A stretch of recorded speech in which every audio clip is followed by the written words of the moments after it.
Have you ever looked around and wondered, why do I feel so alone lately? You see friends and family going about their busy lives, but there's this space next to you that seems to be growing wider. Maybe you've recently retired, or the kids are all grown up, and that chapter of life that kept you so busy has come to a close. The truth is, feeling a sense of loneliness as we age is something many of us experience, but it doesn't have to define our journey. For so many years, our lives are structured around our roles: parent, employee, caregiver. We find purpose and connection in these identities, so it's completely natural to feel a bit lost when those roles change or evolve. Retirement, though often welcomed, can bring about a sense of wondering, who am I now outside of what I do? But here's the beautiful truth, my friends. Change doesn't have to mean loss. It's an opportunity to rediscover ourselves, to tap into passions and dreams we may have put on hold. Think about the activities that bring you joy, the things you've always wanted to try but never had the time for. Maybe it's volunteering at a local library, joining a gardening club, or taking those dance classes you've been putting off. Embrace this new chapter with open arms. As we get older, it's not uncommon for our social circles to shrink. Friends and loved ones may move away, or we might experience the heartbreak of loss. Retirement often means less frequent contact with colleagues, and suddenly those daily interactions we took for granted become fewer and farther between. It's easy to retreat inward during these times, to convince ourselves that we prefer our own company. But the truth is, we humans are wired for connection. We thrive on shared experiences, laughter, and the comfort of knowing we're not alone in this journey. Start by seeking out communities that align with your interests. Join a book club, a hiking group, or a local art class.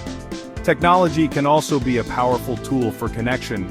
Each new interaction, each shared laugh is a step towards a richer, more fulfilling life. Many of us as we age carry a silent fear. The fear of being a burden to our loved ones. We tell ourselves, they have their own lives, their own families, I don't want to be a bother. But here's the thing about that fear, my friends.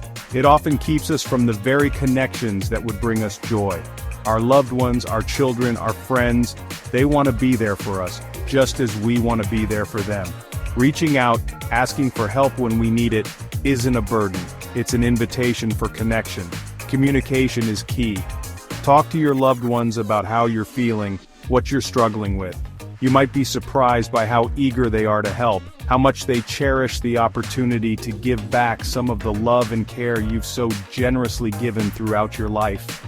Don't let the fear of being a burden keep you from experiencing the richness of connection and love. Loss is an inevitable part of life, and as we age, we may find ourselves facing the loss of loved ones more frequently. The grief that accompanies these losses can be profound and long-lasting, and it's easy to let it isolate us, to retreat into ourselves to avoid burdening others with our pain. But here's the thing about grief, my friends. It needs an outlet. It needs to be acknowledged, processed, and shared in order to heal. If you're carrying the weight of unresolved grief, please know that you don't have to do it alone. Seek out a therapist, join a support group, or confide in a trusted friend or family member. Remember, grief is not a sign of weakness. It's a testament to the love you shared. As we age, it's not uncommon to experience changes in our physical health and mobility. These changes can sometimes make it challenging to engage in activities we once enjoyed, to get out and about as easily as we used to. But here's the key, my friends. Adapting and exploring the resources available to us. If mobility is a challenge, consider using mobility aids like canes, walkers, or scooters.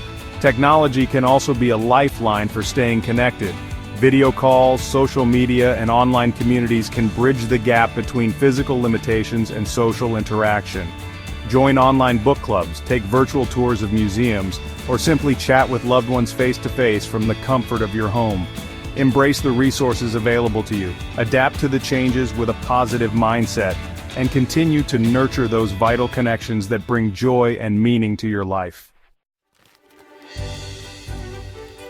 Sometimes the loneliest voice we hear is the one inside our own heads. That little voice that whispers doubts, fears, and negative self-perceptions. It might say things like, "You're too old to try new things," or "Nobody wants to hear what you have to say." But here's the thing about that voice, my friends, it's lying to you. Negative self-talk can be incredibly isolating, chipping away at our self-esteem and preventing us from living our lives to the fullest. But the good news is, we have the power to change that inner dialogue. We can choose to replace those negative thoughts with positive affirmations. Start by identifying the negative thoughts that tend to creep in. Once you're aware of them, you can begin to challenge them. Remember, you are worthy of love, connection, and happiness. Loneliness can feel like an isolating and overwhelming experience, but it doesn't have to be a defining factor in your life. Remember, you are not alone in this journey. Millions of people, young and old, experience feelings of loneliness at some point in their lives. Whether it's exploring new hobbies, reaching out to loved ones, seeking professional support, or simply challenging negative self-talk, there are countless ways to cultivate connection, purpose, and joy in your life. Take that first step towards a more connected and fulfilling life today.